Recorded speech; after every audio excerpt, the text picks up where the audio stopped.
Olá pessoal, boa noite. Eu sou o Jason Souza. E o Andriele Lucena. Bem-vindos ao Biocast Enfermagem. No episódio de hoje vamos mergulhar nos bastidores da comunicação elétrica do nosso corpo, que é um sistema nervoso. Prepare-se para entender como o cérebro, os nervos e os neurônios mantêm tudo funcionando em perfeita sincronia.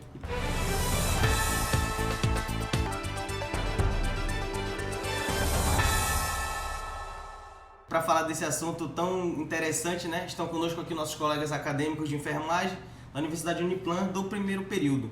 Olá, boa noite, eu me chamo Wilson Andrade. E eu, Brenda Reis. E eu, Flávia Fernandes. Patrick Pinheiro. E eu, Luana Ferreira. E juntos vamos ter um bate-papo bem descontraído sobre o nosso sistema nervoso. Sabe aquele tempo de reação que temos quando encostamos em uma panela quente e a gente se pergunta, né, como que isso acontece tão rápido? É aí que entra o nosso tema, o sistema nervoso. O responsável por detectar estímulos, processar e comandar as respostas.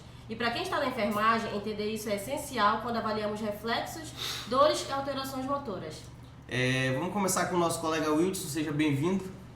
Vamos iniciar pelo básico, né? Falando sobre um pouco a função dos neurônios no sistema nervoso. Boa noite, Jais, boa noite, Andriele, boa noite, colegas. Falar um pouco sobre o neurônio, né, que eles são células mais abundantes do tecido nervoso. E ela constitui a unidade estrutural e funcional do nosso sistema.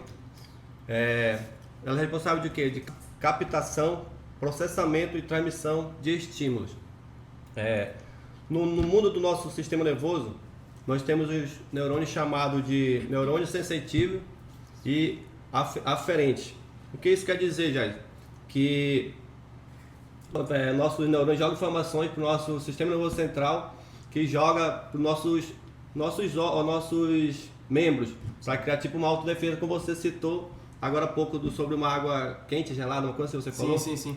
Dá desse tempo de resposta, né, para desviar ou então... Sim. Né? Imagina, vou dar um exemplo para você aqui. Imagina você ter uma agulha e você foi encostar seu dedo na agulha. Essa informação, nossos neurônios vai jogar para o sistema nervoso central e vai dar a reação de impulso para você tirar o seu dedo de lá. Então, essa é a principal função do nosso neurônio no sistema nervoso central. Por isso o nome, né, de captar esses estímulos, né? E de uma forma mais aprofundada, a gente sabe que os neurônios eles são interligados com a célula glia. Então, Brenda, você poderia dar um exemplo dessa ligação entre eles? Então, a célula glia é um conjunto de células que desempenham funções de suporte e manutenção dos neurônios. E dentro desse conjunto eu posso citar a microglia, que ela é uma célula imunológica. Então ela faz a remoção das células mortas e também os patógenos, né, que são os vírus, bactérias, fungos e protozoários. E quando a glia não vai bem, quando ela não consegue mais fazer essa manutenção, acontecem as doenças neurodegenerativas, como por exemplo a mal de Parkinson, epilepsia, Alzheimer. E é isso. Então a gente pode dizer que a microglia ela atua assim numa área de limpeza, né? Isso, tirando é como uma essas lixeira. células mortas, os patógenos, né? Isso Ok. mesmo. Então a gente vai falar agora sobre a divisão do sistema nervoso, né? Sabemos que são divididos em duas partes. Gostaria que a Flávia dissesse pra gente quais são eles, né? Bom, boa noite.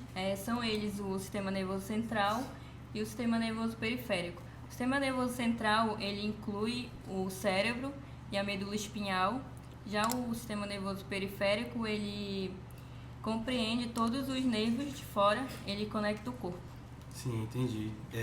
Depois de a gente saber quais são as divisões das partes do nosso sistema nervoso, Luana, a gente gostaria de saber qual é a função do sistema nervoso periférico.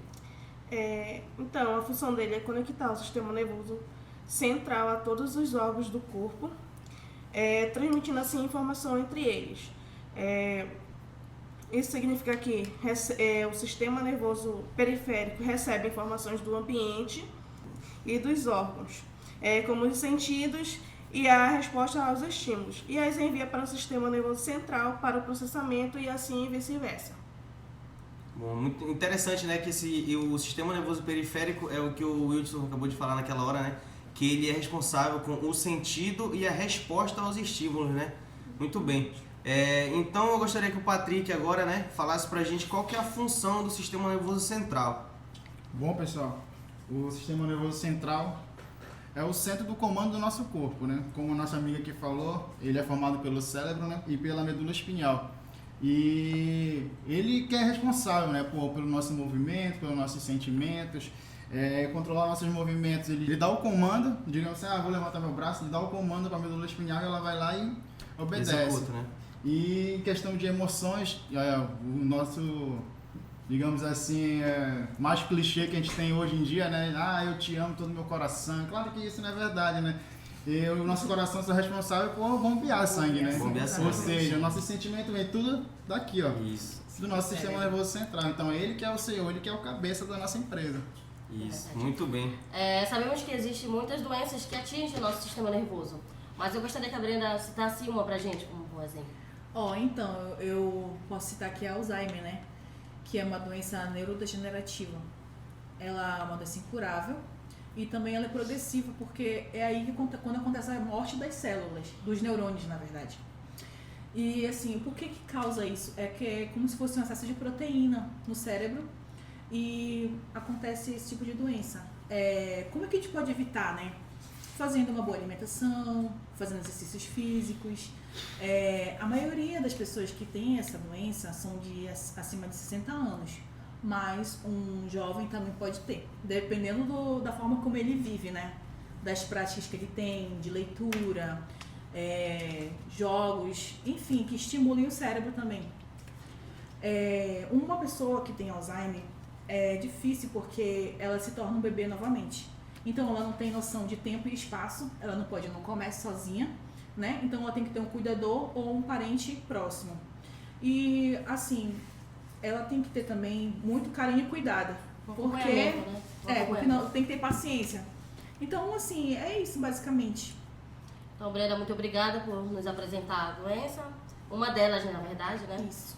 Eu queria agradecer a todos aqui pela presença. Eu acredito que a gente tirou muitas dúvidas.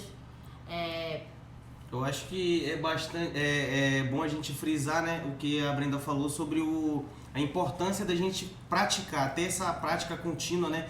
Mesmo que não seja contínua, mas a gente tem que trazer isso para nossa vida, para uma boa qualidade de vida, isso, para o nosso dia a dia, essa prática de exercícios físicos, leituras. Exatamente, uma boa alimentação, né, que ela requer, isso influencia muito no nosso sistema imunológico, sistema nervoso, e é o que a gente está falando, né? Então, acho que é isso, né? Todos aqui vamos terminar o nosso Biocast. Aqui finalizamos mais um episódio do nosso Biocast. Queria agradecer a presença de todos.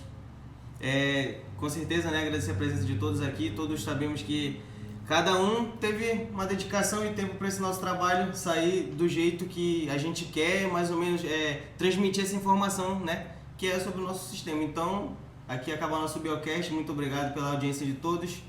Obrigada a todos. Boa noite. Boa noite. Boa noite.